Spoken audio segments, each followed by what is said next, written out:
Okay, let me ask you, Mr. Jarson, if you would give us an overview, if you would, of all 4 plants. Again, we mentioned at the beginning of the program there is a plant in Georgia, one in Arkansas, I think Texarkana, Arkansas, of course one here in Tupelo, then one in Findlay, Ohio, where the home office is based there. Give us an overview, if you would, of those 4 plants, and in your opinion, what are some of the main reasons that you would see the company keeping the Tupelo plant open?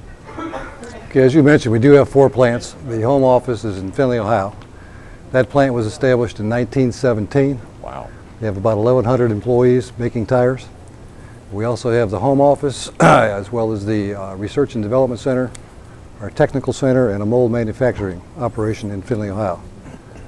Texarkana is the next oldest plant. They were established in 1964. They have about 1,400 employees. The Albany plant was purchased in 1991, and they have about 1,400 employees. And of course, the Tupelo plant was purchased in 1984, and we have about 1,200 employees working here. As far as why Tupelo should survive, I really can't talk about the other plants, but I do know, and I can say that we have a great workforce and absolutely positively great support from our community. We were talking before the program, and this is an uneducated observation. It really does seem like that plant, long before any talk of something like this would happen, just is an ongoing day-to-day survival, if you will, that this plant truly has been vibrant, it's been resilient, it's been determined, and had all the qualities, it seemed, with expansion and other things that, I mean, they had good things going there. That's a good description. Our folks have responded to every challenge thrown at them in the last 24 years, and I'm confident we'll continue to do that. Yeah, I mean, and as we were talking, Mr. Roof was talking, I mean, the tire industry's got to be one of the most competitive businesses there is, and so you have to, be extremely on your toes all the time and looking for the best ways to make the most out of things. So this plant has done that, hasn't it? Yes, they have. I mean, when you look at the Tupelo plant, you don't see waste, you don't see extras, you see a lean driving machine. Lean is one of our key operational words, that's correct. Okay, very good. Now some of the plants, or at least one is a union plant, right? And this one is non-union.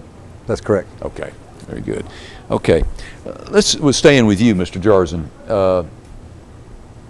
To those of us on the outside, it appears that Cooper Tire when it made this announcement that we've looked at every way that we can, but it looks like we're going to have to close down one of the 4 plants. It looks like Cooper Tire has made a very sincere and almost an extra effort to communicate that move way ahead of time to both its employees and the communities, where these plants are located. So that everybody knows up front. I mean, and I don't know if I mentioned this or not, but when they came out with the announcement, they said that they would make the announcement of which plant would have to be closed in 90 days. So just that alone, just the fact that we're going to have to close the plant, but it's going to be 90 days before we really decide. So it seems like they're really giving a lot of time and a lot of thought to this process. They are. This is a very serious situation, and they want to make sure that we explore all the details at all 4 facilities. They've been very transparent and outright in telling everybody what's going on and gathering the data. Right, very good. I mean, I can't imagine what it would be like running a plant and looking at the books and realizing something's going to have to be done, sometimes something very drastic, and some plants have to make those decisions sometimes within days, maybe weeks, and so I guess that's, again, an uneducated person looking at it. It seems that this process, they truly are giving a good length of time for everybody involved to be prepared as best they can. Mr. Roof? Yeah, unquestionably, Terry, this is a very serious situation that our company currently faces. And we wanted to make sure that all of our stakeholders at all 4 locations, and by that I mean the management group, the employees, and the communities, are fully aware of the situation we find ourselves in globally, trying to become more competitive globally. We have submitted to all 4 communities some ideas of what other communities have done to assist our competitors, or what is being done in other communities to attract new jobs.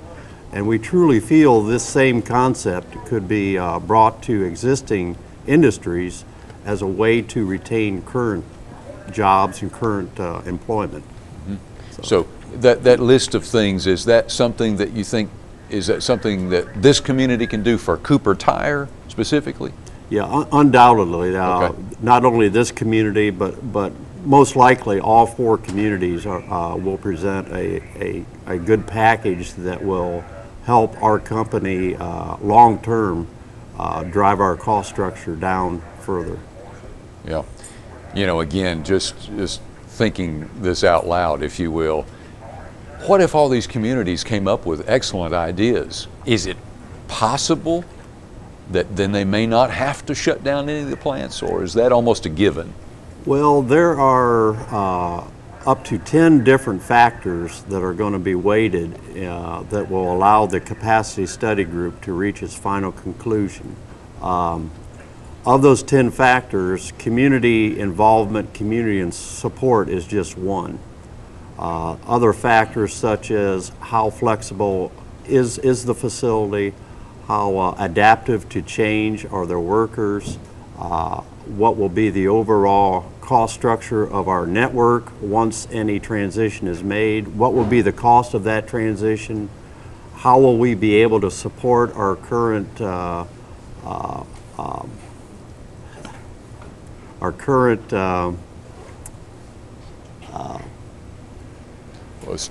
Employees or Operations. company? our current operations and customer service. Oh, okay. Yeah. Customer service is the word. Absolutely. So Absolutely.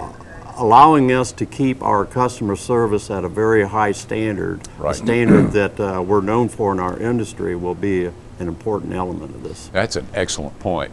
Yeah. Regardless of what goes on behind the scenes, up front in the stores to the customer, it's got to be the same, and it's got to be like business as usual. Undoubtedly, Yeah. that's the bottom line. Yeah, absolutely. Well, along that same line, both of you are now North Mississippians, and you're very much a part of this community. Both of you have been here at least 20 years. Does it excite you? Give us some reaction, both of you, to what you're seeing this community do and rallying around this plant. Let's start with Mr. Jarzen. Well, first of all, I'm not surprised. I knew when the community would be involved in part of this process that their response would be very positive and overwhelming. But the magnitude of what they've already done, and we're only into this study the first month, we've got 2 more months to go, it's just been very heartwarming to me.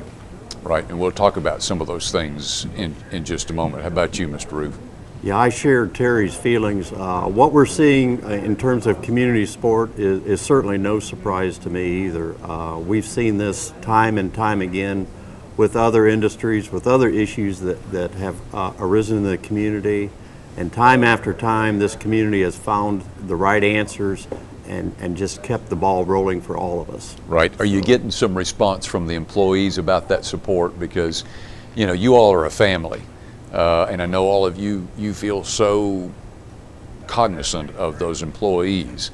And for them to see what this community is doing seems like would be a real positive thing too. Yeah, I think in our plant over the years we've worked hard to stress teamwork and involvement, and it's really encouraging to go out into the plant now and still sense that positive attitude among our employees. I mean, I think they feel confident that in the end we'll come up with the right answers, that the community will step up and provide us all the support that we need.